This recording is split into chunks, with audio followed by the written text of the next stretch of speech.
foi rígido o fogão a lenha, aquela fumaça, aquelas coisas que grudam, sabe? Colocando na vagina para ver se ela abortava. Olha, quando que a madame ela pode fazer um aborto em Paris, ela pode escolher Berlim, ir para Berlim, procurar uma boa clínica e fazer um aborto. Aqui no Brasil ela não faz porque é proibido. Quando na verdade deveria ser transformado numa questão de saúde pública e todo mundo ter direito e não ter vergonha. Eu não quero ter um filho, eu vou cuidar de não ter meu filho. Vou discutir com meu parceiro, eu não quero. O que não dá é a lei exigir que ela tenha, essa lei não exige cuidar. E essa pauta da família, a pauta dos valores, é uma coisa muito atrasada. Mas isso aqui, ó, é uma criança de 12 semanas, tá ligado? 12 semanas. Isso aqui, 12 semanas. Sim. Ó, ela já tem o corpo completamente formado, o coração dela bate, ela tem impressão digital, 14 semanas, tá? Impressão digital, ou seja, ela é única no mundo inteiro. Lá na Argentina, isso aqui foi considerado legal, você matar uma parada dessa aqui. Qual que é a diferença sua pra esse indivíduo aqui? Tempo e nutrição.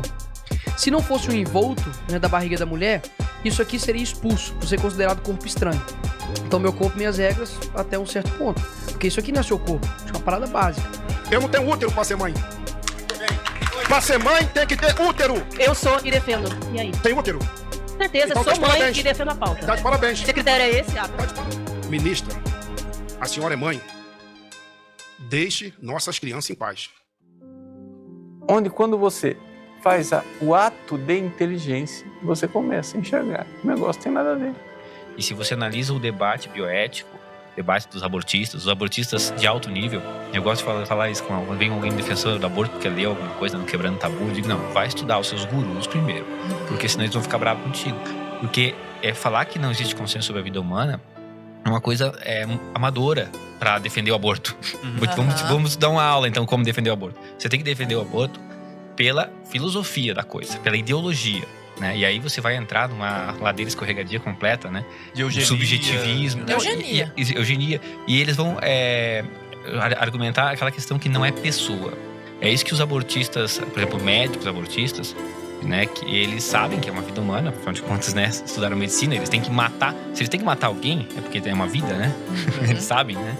Então eles não têm dúvida nenhuma. Pega o livro de mim. O aborto é a morte deliberada, premeditada de um inocente. Valores morais objetivos, valores morais subjetivos. Valores morais subjetivos eu gosto de frango catupiry, você gosta da bolonhesa. Ok. Agora, existem valores morais objetivos, que você matar um inocente vai ser considerado errado em qualquer lugar do mundo. Não importa a sua condição, não importa o que for. Por exemplo, você tem tribos, inclusive aqui no Brasil, que cometem infanticídio. Porque, de acordo com a cultura deles, quando uma pessoa nasce crianças gêmeos, eles acreditam que uma alma é má e outra é boa. Como eles não conseguem descobrir qual que é a má, eles matam as duas, tá ligado? Tipo, enterradas vivas. E tem relatos que mostram que a mãe já, depois de enterrar, já correu lá pra poder salvar o filho. Então, assim, mesmo ela não tendo nenhum contato, digamos assim, com outra cosmovisão, ela conseguiu compreender que aquilo é errado. Ou seja, isso é um valor moral subjetivo, digamos, ruim. Também como existe um valor moral objetivo bom, que alguém tá passando fome. Você ter um ato solidário nunca vai ser considerado algo ruim no mundo inteiro. Então, eu gostaria de acrescentar aqui algumas notas de rodapé para a gente entender o que é que está acontecendo com o mundo. Porque o mundo até a década de 60 era um mundo totalmente contrário ao aborto. De repente, na década de 60, eclode, né, essa vontade de legalizar o aborto. Por que isso aconteceu? Isso aconteceu por acaso, né? Como colocava a doutora Sônia Correia, é por acaso uma questão de mudança histórica, né? Simplesmente a história amadureceu. Antes nós tínhamos a menoridade, as mulheres não eram cidadãs, agora são cidadãs, então pronto, todo mundo acordou, agora se pode realizar o aborto. Na realidade, nós estamos diante de uma coisa chamada engenharia social. E eu afirmo, e como quem afirma tem o ônus de provar isso, né? Eu gostaria aqui de fazer um sincero convite a todas as feministas que estão aqui presentes e as pessoas que defendem o aborto, né, que analisassem os fatos.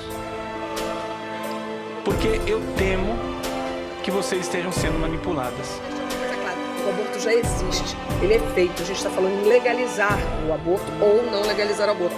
Como é que a gente fala com as mulheres que não estão na nossa bolha? Claro.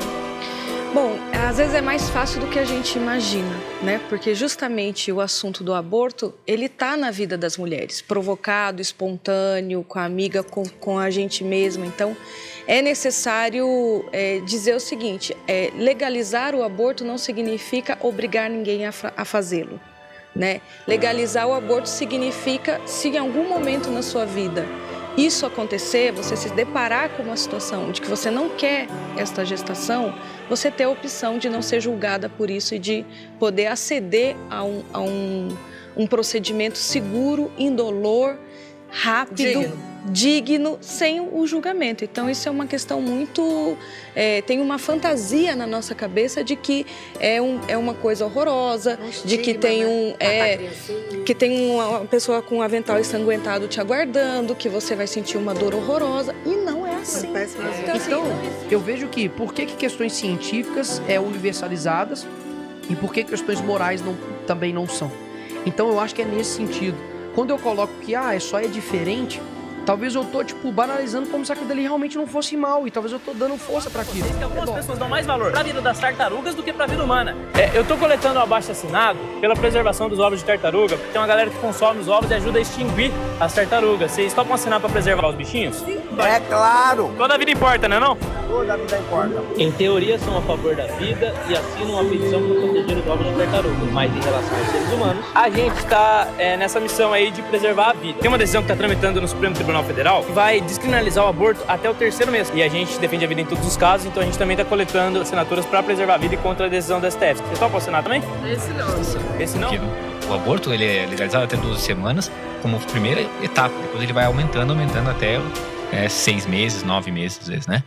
Então, a partir do momento que a mulher disser eu não quero mais esse bebê, o médico vai lá e vai tirar. Ou seja, então não é mais uma vida.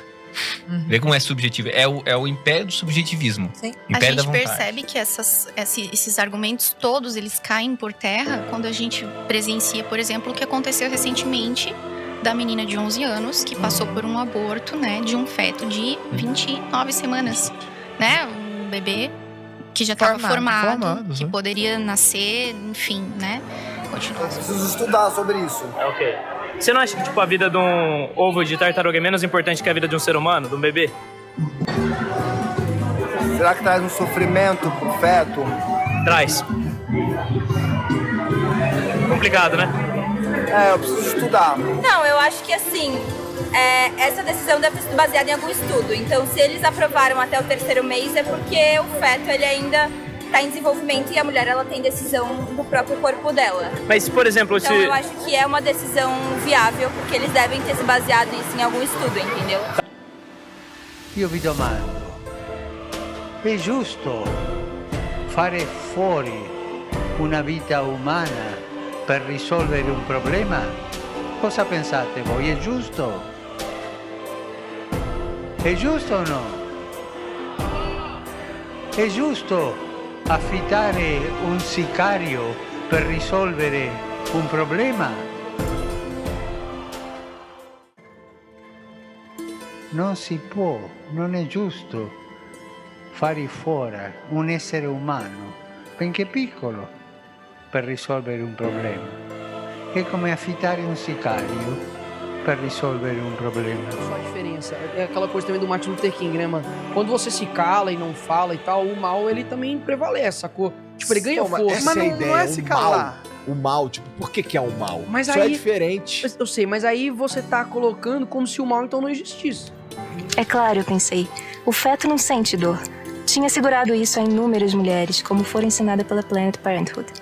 O tecido fetal não sente nada ao ser retirado. Controle-se, Abby. Este é um procedimento médico simples e corriqueiro. O movimento seguinte foi o arranco súbito de um pezinho. O bebê começou a chutar como se tentasse fugir daquele intruso ameaçador. Assim que a cânula apertou o seu lado, o bebê começou a lutar para virar e se mexer. Parecia claro para mim que ele podia sentir a cânula e não gostava nada do que estava sentindo. Meus olhos voltaram para a tela. A cânula já estava sendo girada pelo médico e eu podia ver o pequenino corpo ser violentamente retorcido, como um pano de prato, torcido e apertado. Então ele ficou enrugado e começou a desaparecer para dentro da cânula diante dos meus olhos.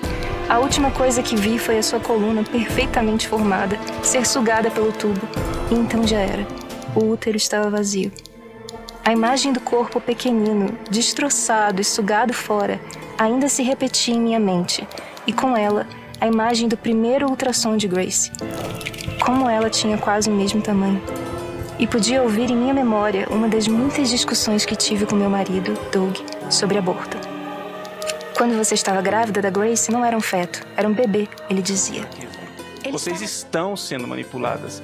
Basta ler os relatórios das fundações internacionais. Eu não estou citando catecismo, eu não estou citando Bíblia, eu estou citando documentos públicos e notórios, e não me venham com esse nhenhenhê de laicidade do Estado, porque isso é maracutaia.